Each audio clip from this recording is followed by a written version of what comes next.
Good evening friends. आज के lecture में हम डिस्कस करेंगे causal and non causal system के बारे में। तो सबसे फर्स्ट हम डिस्कस करेंगे कॉजल सिस्टम। पहला है हमारा कॉजल सिस्टम। तो कॉजल सिस्टम एक्चुअली होता क्या है? कॉजल सिस्टम के लिए जो हमारा आउटपुट है वो हमारा इंडिपेंडेंट होना चाहिए future value of input. Okay, input की जो फ्यूचर वैल्यू है उससे इंडिपेंडेंट होना चाहिए हमारा आउटपुट सिस्टम। क्लियर है? तो पहले हम स्टेटमेंट लिखते हैं, उसके बाद इस पर क्वेश्चन करके देखेंगे कि वो कैसे कॉजल है या नॉन कॉजल है। If output of system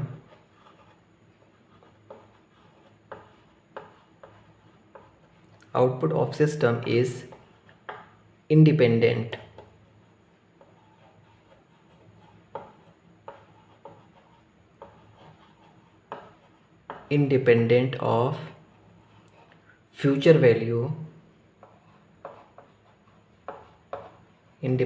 of future value, of input,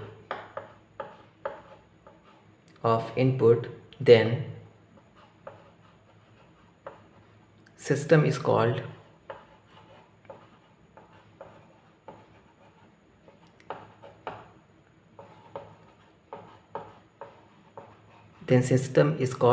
causal.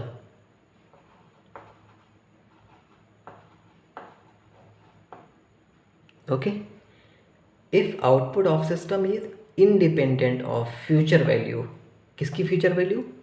Input की फ्यूचर वैल्यू से इंडिपेंडेंट हो आउटपुट, देन वो हमारा कहलाएगा कॉजल। जैसे एग्जांपल देखते हैं, ये हमारा आउटपुट है वाई टी है, इसके लिए इनपुट है एक्स ऑफ टी। तो ये क्या है? प्रेजेंट वैल्यू पे है। जैसे जैसे यहाँ पे टाइम हम चेंज करेंगे वैसे वैसे यहाँ टाइम चेंज होगा, मीन्स आउटपुट जैसे जैसे चेंज होगा उसके अकॉर्डिंग इनपुट यहाँ चेंज होगा। तो यहाँ पे क्या है? इंडिपेंडेंट है फ्यूचर वैल्यू से। इनपुट की जैसे जैसे चेंज होगी वैसे आउटपुट चेंज होगा। तो इस पे क्या है? सिर्फ प्रेजेंट पे डिपेंड है। सेकंड देखेंगे, सेकंड है हमारा y t equal to x of t minus 1। Okay, ये हमारा है इनपुट, इसके लिए ये हमारा है आउटपुट।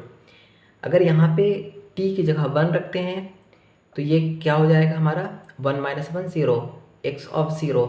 मतलब ये पास्ट में जा रहा है। ठीक है, पास्ट में जा रहा है, तब भी क्या है? अभी भी हमारा जो है आउटपुट जो है इंडिपेंडेंट है फ्यूचर वैल्यू ऑफ इनपुट। मतलब इनपुट में यहाँ पे हमारा अगर t की जगह 1 पुट करें तो यहाँ पे तो आएगा क्या? 1 माइनस 1 0 आएगा, और यहाँ पे 1 पुट करेंगे तो y ऑफ 1 आएगा। मतलब x ऑफ 0 के लिए y ऑफ 1 मिल रहा है। ठीक है, सेकेंड है। थर्ड है y t equal to x of t plus x of t minus 1। Okay, तो यहाँ पे भी यहाँ टी रखेंगे तो प्रेजेंट वैल्यू मिलेगी, यहाँ टी रखेंगे तो यहाँ पे टी, जब टी की जगह 1 रखेंगे तो क्या आएगा? 1 माइनस 1 0, पास्ट वैल्यू हो जाएगी। अभी भी क्या है? Independent of future. जब भी सेम या फिर सिर्फ टी रहे या फिर माइनस रहे तो क्या होगा? यहाँ पे हमारा इंडिपेंडेंट होगा फ्यूचर से, क्योंकि टी माइनस 1 या टी माइनस 2 टी माइनस 3 कुछ भी होगा यहाँ पे। तो माइनस आने की वजह से टी की वैल्यू कुछ भी रखेंगे तो वो क्या आ जाएगा? पास्ट में ही जाएगा। ओके, तो इसलिए क्या होगा हमारा? ये सारे हमारे एग्जाम्पल हैं कॉजल के। अब अगर नॉन कॉजल की बात करें, यहाँ पे इसको इस तरीके से लिख देते हैं, फर्स्ट, सेकेंड, थर्ड। ओके, अब सेकेंड देखेंगे हम नॉन कॉजल।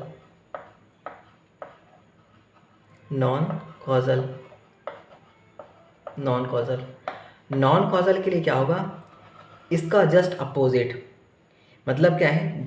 यहाँ इंडिपेंडेंट है, वहाँ क्या होगा, output of system is dependent of future value of input. ठीक है, तो यहाँ स्टेटमेंट लिखते हैं, उसके बाद एग्जाम्पल लिखेंगे। If output of system is dependent of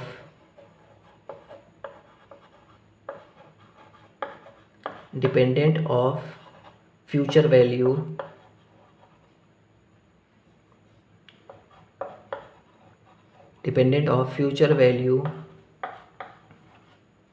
of input,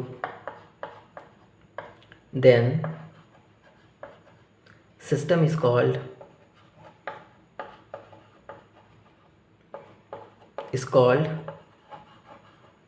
non-causal।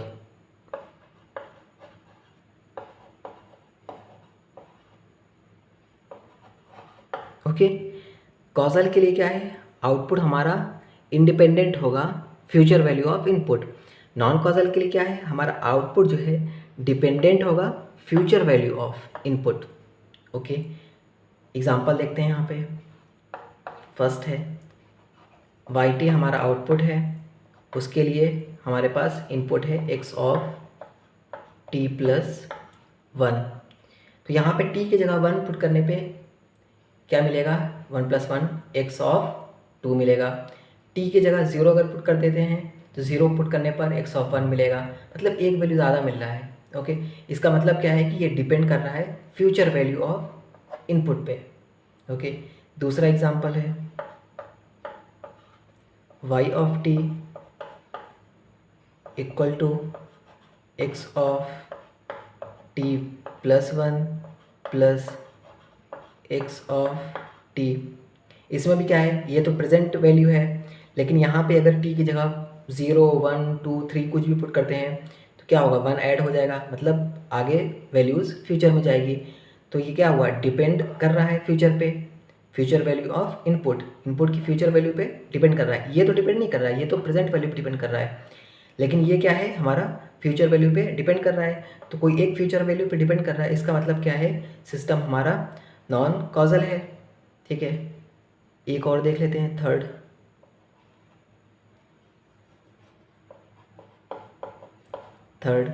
y of t equal to x of t plus 1 plus x of t minus 1, x of t minus 1, ये हमारे पास x ऑफ t माइनस 1। तो यहाँ पे भी देखेंगे कि एक ये जो हमारा है, अगर t के यहाँ पे 0, 1 कुछ भी पुट करते हैं तो वो क्या होगा, अगर 1 यहाँ पुट करेंगे तो 1 - 1 0, मतलब 1 की वैल्यू पुट करने पर x ऑफ 0 मिल रहा है। ओके, तो ये तो हमारा कहाँ जा रहा है, पास्ट में जा रहा है। बट ये यहाँ पे t की जगह 1 पुट करने पे हमारा कहाँ जाएगा, 1 पुट करने पे 2 पे हो जाएगा, x ऑफ 2 मिलेगा। इसका मतलब ये तो फ्यूचर में जा रहा है, ये पास्ट में जा रहा है। तो क्या है कि एक हमारा एटलीस्ट डिपेंड कर रहा है फ्यूचर वैल्यू पे। अगर एक भी हमारा फ्यूचर वैल्यू पे डिपेंड करेगा तो वो हमारा क्या होगा, नॉन कॉजल सिस्टम होगा। ठीक है, तो कॉजल सिस्टम के लिए क्या है, आउटपुट हमारा इंडिपेंडेंट होना चाहिए future value of input. Non causal के लिए क्या है, हमारा आउटपुट जो है डिपेंड होगा future value of input, at least 1 होना चाहिए। जैसे यहाँ पे एटलीस्ट 1 है, जबकि यहाँ पे x ऑफ t माइनस 1 है। x ऑफ t माइनस 1 मतलब कि t की जगह अगर 1 पुट करेंगे तो 1 - 1 0, मतलब ये वैल्यू पास्ट में जा रही है, यहाँ पे पास्ट में जा रही है, तो इसका मतलब कॉजल होना तो चाहिए, लेकिन एटलीस्ट एक यहाँ पे हमारे पास क्या है, फ्यूचर वैल्यूज़ है, फ्यूचर वैल्यू पे डिपेंडेंट है, इसलिए क्या होगा, हमारा नॉन कॉजल होगा। क्लियर है इतना? तो आज के लेक्चर के लिए इतना ही है। अगर वीडियो अच्छी लगे तो please like, share and subscribe जरूर करें। Thank you.